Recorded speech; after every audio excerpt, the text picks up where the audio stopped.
Double Cross, and Other Skills I Learned as a Super Spy by Jackson Pearce. Chapter 10. I thought I was losing my mind. Time seemed to be going in reverse. Then I realized time actually was going in reverse, that Clatterbook had some sort of goofy backward clock. I shook my head at it, then continued to comb through his desk drawers. Most were full of Chinese menus and paper clips. Someone rapped on the door. I eased the desk drawer shut and stood up gingerly. "Hale," a tiny female voice called out. "It's Beatrix. Beatrix Clatterbook, from the gym?" "I remember," I answered through the door. "I brought you some pizza. My uncle said you didn't eat earlier." "I don't want it," I answered, though my stomach growled at that exact moment just to mock me. "Okay," Beatrix said, sounding doubtful. "I didn't lick it. Seriously, open the door."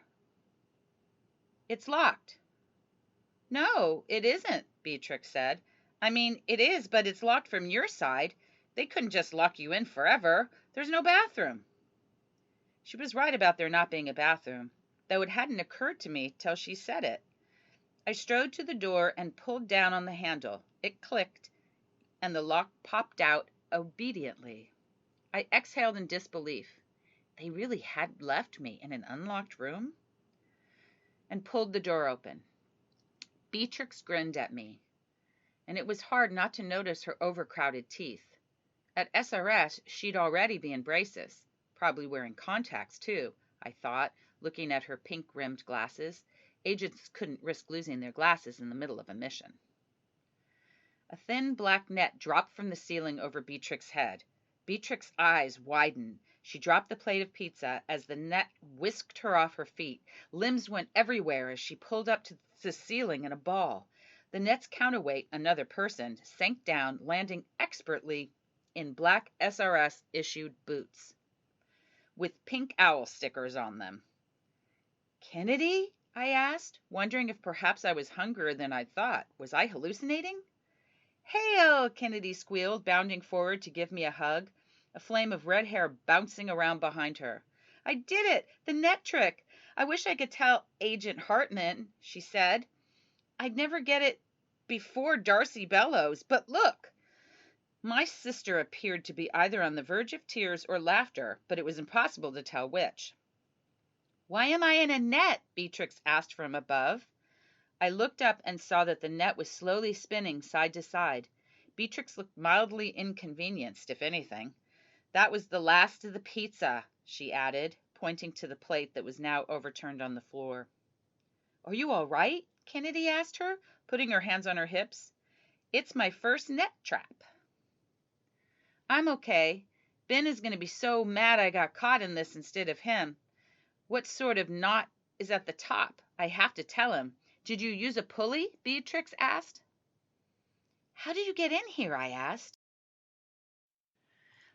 "I shimmied through some windows downstairs. It was easier than I thought. Apparently the building just flooded. Or caught fire. Everyone was too busy with that to notice me, I guess." Okay, let's just get out of here," I said. I didn't want her to know, but I was pretty mad at her for following me. Now I had to leave without answers about Mom and Dad, since there was no way I would let Kennedy stay here longer than necessary. "There are guards," I said swiftly as I stepped out into the hall beside her. "League elites or just regular agents?" Kennedy asked. I don't think either," I said. Kennedy didn't understand, but there was no time to explain. "You won't fit through the window I shimmied through to get in." "Emergency door," I interrupted. "First level stairwell. I saw it earlier. It'll set off the fire alarm, but it's that or the front door. We'll have to run for it." We froze in unison, footsteps coming towards us from where the hall crossed up ahead, just in front of the 493 Days Without an Accident banner. Kennedy faltered. Sneaking into a building was one thing, but facing off with a League agent was another. She gave me a worried look. I had to move first. I was her big brother, after all. I rushed out into the hallway, shoes squealing on the floor. The footsteps belonged to 3 men who were running straight at us. I braced myself. Kennedy leapt in front of me, flipped forward, and planted her foot squarely on the closest guy's chest. His eyes widened and he stumbled backward, but Kennedy didn't weigh enough to knock him down entirely. Kennedy whirled around to look at me smugly, nearly bonking herself in the face with her bright red ponytail. Two other guys started towards me. I jumped forward and grabbed the 493's Days Without an Accident banner. I yanked one end down, trailing the string that held it aloft behind me. I swallowed, then dived forward, sliding it on the still wet tiles towards Kennedy. "The string!" I shouted, and she nodded. She wove it around the men's legs, then grabbed the bit of string that had held the banner up and wrapped it around the agent's feet as I heaved back to standing. The third guy, the one Kennedy had kicked, was watching everything, eyes wide, like he thought he might be hallucinating. Gritting my teeth, I ran straight forward, barreling into his chest. Kennedy didn't weigh enough to knock him over, but I certainly did. He stumbled backwards and toward the other two, whose legs were now expertly laced together. I huffed another lap with the banner around the three until they were gathered together, wrapped up in the banner like a very odd bouquet. They shouted at us for backup or if whoever's hand is on my butt to move it. Kennedy stepped back and grinned like she was admiring a glorious piece of art. "Come on," I said, trying not to laugh. They did look pretty glorious, all things considered. Grabbing her hand, I pulled her towards the stairwell. I could hear more voices now. We burst into the stairwell, then through the emergency exit door. The now familiar fire alarm began to scream, but it didn't matter. We were out. We dodged through alleys and around buildings, pausing to take deep breaths. Most people didn't seem to notice us, but one kid stared at our uniforms, head cocked to the side, trying to work out what we were wearing. "Scuba diving convention," I panted at him.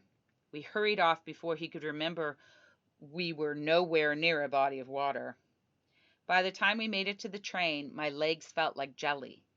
Kennedy, on the other hand, was bouncing like she was drawing energy from the danger of it all. "Did you see me, Hale? I totally got that guy," Kennedy said, diving into the train seat. I looked back the way we'd come. Sure, I was going to see League agents running for us at any moment, but the city was normal. Busy, but normal. Still, I didn't take my eyes off the station platform until we rolled away and began to pick up speed. "Did you hear me, Hale?" Kennedy said, now whispering due to the full train, though it was the sort of whisper that might as well be a shout. "I bet if I keep doing the leg presses Agent Hartman's always moaning about, I'll be strong enough to knock him down the next time." "Does anyone know you left?" I asked Kennedy. She shrugged, tugging at the corner of her uniform. "She managed to get a new one." "I don't think so." "Does anyone know I left?" "Just me, because seriously, Hale, that was the worst fake sick voice I've ever heard this morning. I knew you were up to something. So did you find out anything about where they're holding Mom and Dad? That's why you went, right?" "That's why I went, but I couldn't find anything," I admitted, and felt Kennedy tense with disappointment. I put an arm around her shoulders. "Don't worry, though. I'll figure something out." It didn't take us long to walk back to the BR-MBY County Substitute Mathematics Teacher Training Building. We pushed the door open together, then froze in the open frame. A crowd was gathered at the receptionist desk. Miss Elma, Agent Otter, Dr. Fishburne, and a handful of agents, some of them my junior agent classmates. Otter, Green, and Kennedy's teacher, Agent Hartman, were all wearing SRS uniforms. Otter was stashing a switchblade in his pocket. My eyes widened. Seeing someone like Agent Otter preparing to go on an active mission was worrisome because, one, it was a reminder my parents weren't available. Two, Agent Otter's uniform was 3 sizes too small, which was pretty horrifying. And three, it meant Kennedy and I were in serious trouble if they were sending senior agents after us. "He's back," one of the junior agents said. It was Eleanor. "Does this mean we don't get to go?" "Man, who cares?" Riley snorted. Did I want my first mission to be finding Fail Hale? Fishburne cleared his throat loudly, which shut the juniors up. He pointed at the elevator, shooting me an irritated glare. The juniors descended back into SRS. Ms. Elma walked towards us in a slow, practiced way, like a big cat. For a second, I thought perhaps she planned on punching me. Her scar seemed to be pulsing red like some sort of anger beacon. The senior agents were behind her. Dr. Fishburne didn't get up. Instead, he leaned back in his chair and placed his fingertips together delicately. The agents didn't seem to know exactly what to do when they reached us at the doors. We weren't family, so it's not like they could sweep us up into relieved and happy hugs. And to be honest, the idea of Otter hugging me was sort of gross anyway. Kennedy, being much more precious than I was, got a brief and awkward-sized squeeze from Agent Hartman. "Where were you?" Agent Hartman asked. Her voice was rough but pretty. I always thought she looked like she'd be playing acoustic guitar instead of spying. "I wanted to go after Mom and Dad," I began, then paused. Truth. "Jordan?" Otter asked, and I realized I'd been silent for too long. "I wanted to go after Mom and Dad, but I got scared. I was hiding in the coffee shop. I tried to hold my eyes and lips still, since those are usually the things that gave liars away, while my stomach felt like it was boiling over into my lungs. We had an entire class on deception techniques, yet it hadn't prepared me for lying to the head of SRS. "We checked the coffee shop," Fishburne said. He didn't sound mad. He didn't even sound doubtful. His voice was a straight line. No ups or downs. "I was in the bathroom." "I checked the bathrooms," Otter said, folding his arms. "I was in the girls' bathroom," I said swiftly. The lie was getting easier as all the little untrue details fell into place in my head, like the words in a book. I got mixed up." Otter frowned, turned to Kennedy. "Is that true?" he asked her. Kennedy's face immediately broke into a wide grin. "Yep," she said smoothly. "I heard him crying through the door. It's the only reason I found him." I tried not to glare at her addition to the lie. That said, her line about me crying did seem to convince the other two. Ms. Elma and Agent Hartman stepped back and turned towards Fishburne, who rose slowly. He didn't match the room. He was gray where it was brown, cool where it was warm. Fishburne sighed, walked over to me, and put a heavy hand on my shoulder. "Hale," he said, "I know you're worried about your parents, but we all are. But SRS has protocol in place for a reason. You can't just leave unsupervised. And you encouraged your sister to do it too." Luckily, the downstairs receptionist saw her sneaking into the elevator, or we might have never known you two were even gone. I gave Kennedy a tense look. "Really, Kennedy? You went out the front door?" She chewed on her hair in response. Fishburne shook his head and then continued. "We did a full building lockdown for you two, but given that you're both under a lot of stress and that no real harm was done, I'm going to let this breach slide. Kennedy, no gym privileges for a week. Hale?"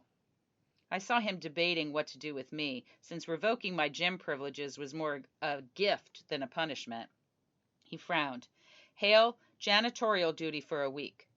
And please, Hale, Kennedy, never again. Your parents being captured is a tragedy, not an excuse. Am I clear?" "Yes, sir," Kennedy said, and I said in unison, Kennedy's lower lip trembling.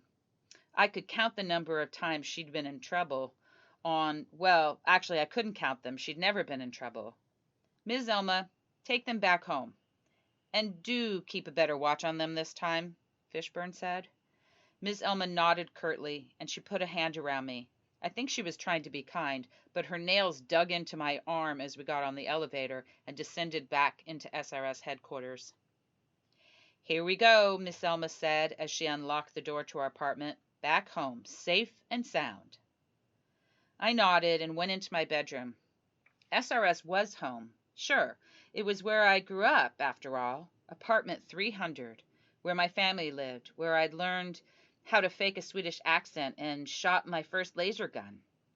It was where one day I'd, hopefully, become a field agent, where I'd eventually retire and maybe even teach the next generation of super spies. SRS was home, but all I could think of right now was what Mom and Dad said the morning they'd left, that heroes don't always look like heroes, and villains don't always look like villains. I had to work out who was who. I had to work out the truth.